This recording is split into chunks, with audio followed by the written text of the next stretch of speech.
An upside-down kingdom. Just about everything that we read in today's text is different from what we typically think about in today's world, isn't it? Blessed are the poor, woe to the rich, love our enemies. Woe. Imagine if our governments and our schools and our institutions lived in that way. Today we read about the radical kingdom of God. It isn't just a future event, but it's in place today. And we have the opportunity to live into that type of kingdom today, even though we will not fully realize it until we join the saints that we remember today at a future time in glory. Today's text is Luke's version of Matthew's Sermon on the Mount. The listeners were more than likely speechless. They were probably confused, the same way that we might be scratching our heads when we get deep into the understanding of what this message means and how it would change our life on a day-to-day basis. Everything as we know it would be turned upside down. Everything would be on its head. And as a matter of fact, someone asked if they should take a picture of me and put it upside down up there during this message, and I said no, because somebody had to be holding me, first of all. But the text today is divided into three specific categories: blessings, woes, and a command to love our enemies. And there have been a lot of sermons that have been written on each particular aspect of that text.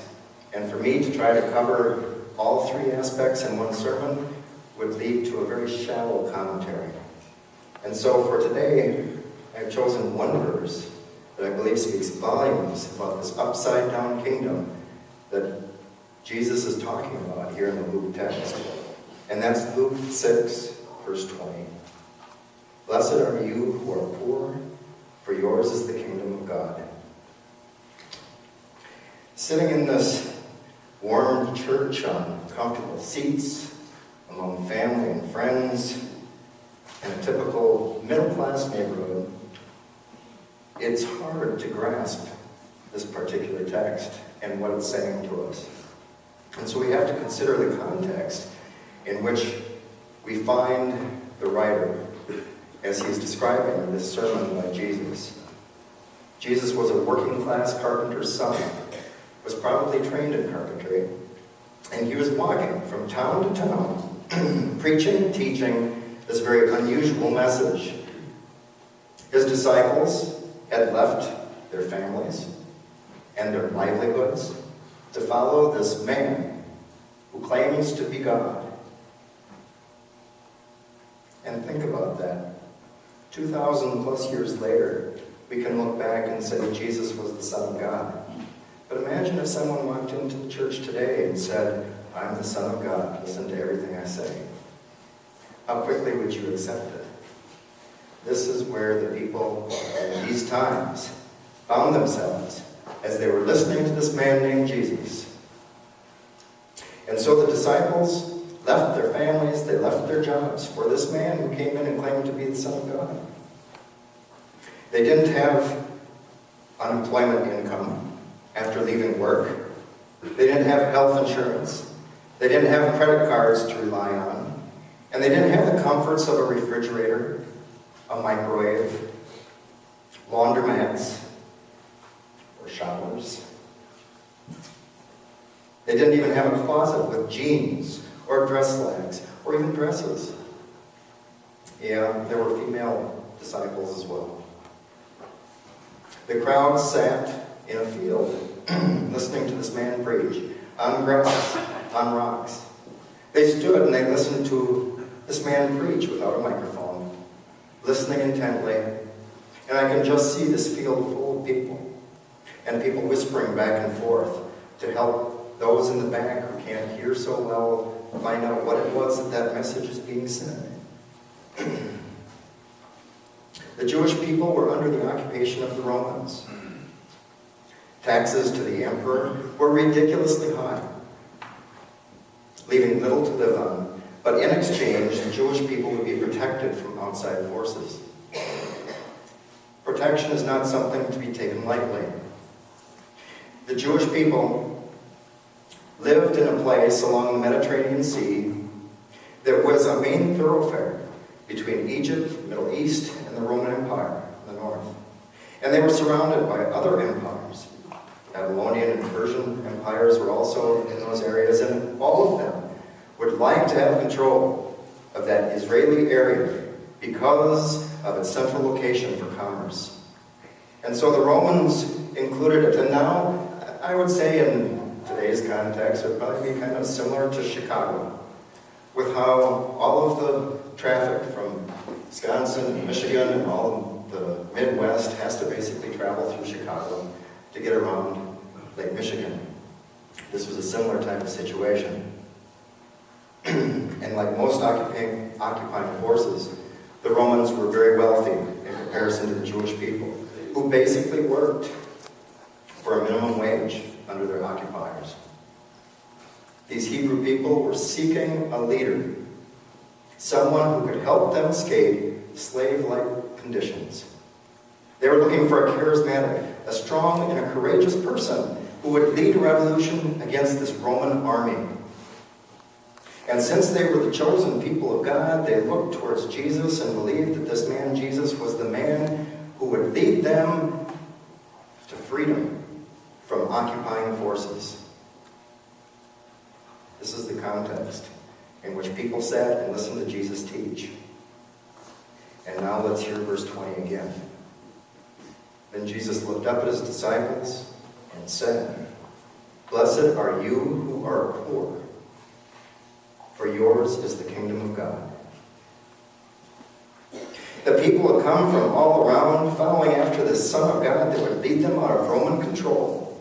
And after gathering in a large field, excited to hear Jesus speak, to energize them, to motivate them, to take up arms against the Romans, he tells them that they are blessed to be poor.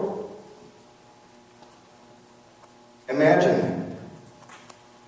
It would be like Publishers Clearinghouse calling you and saying you've won the sweepstakes and showing up with a check for $5. Major letdown.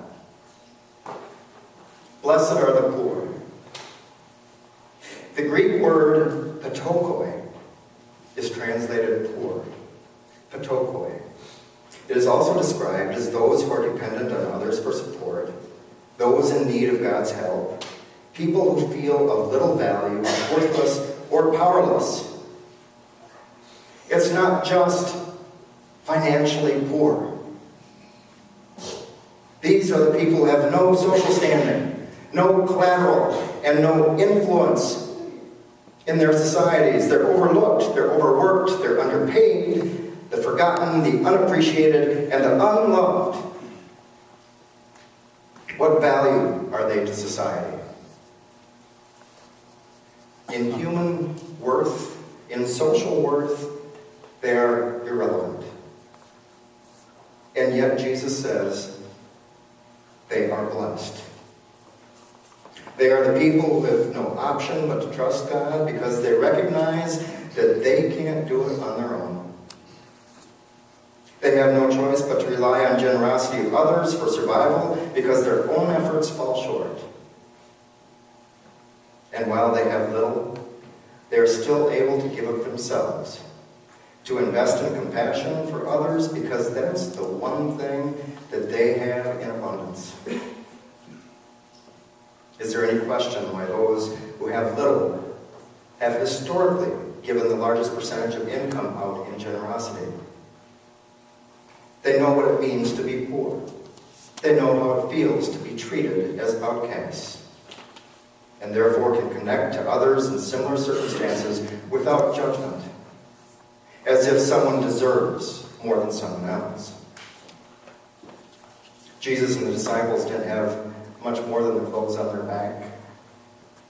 Each disciple was gifted in different ways to help their community. Some were fishermen, some were farmers, others were money managers, and each of them had a place to help each other out.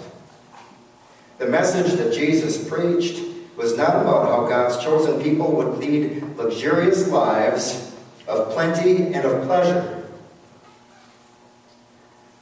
No. Jesus said, "Blessed are the poor." He taught about relationships, caring about others as much as ourselves while trusting God to provide. If God asks us to give generously, will He not also provide us the resources to do so? Do we trust God enough to take the risk? He was the example of true relationships based on love, compassion, and mercy, where compassion for others led him to share even when he didn't have. Everyone is a loved creation of God. And even when people don't make the best choices in this life, Jesus teaches us that we should still desire a fulfilling life for everyone.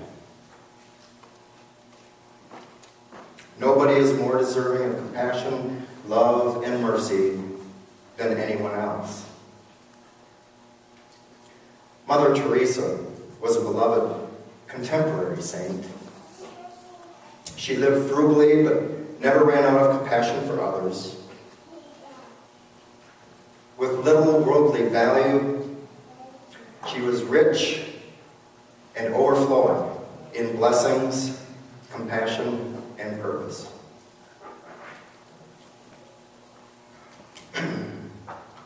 We're all poor in one way or another. Might be financially, might be physically, emotionally, or spiritually. But this life is not defined by how much we do for ourselves, but rather what we do for others.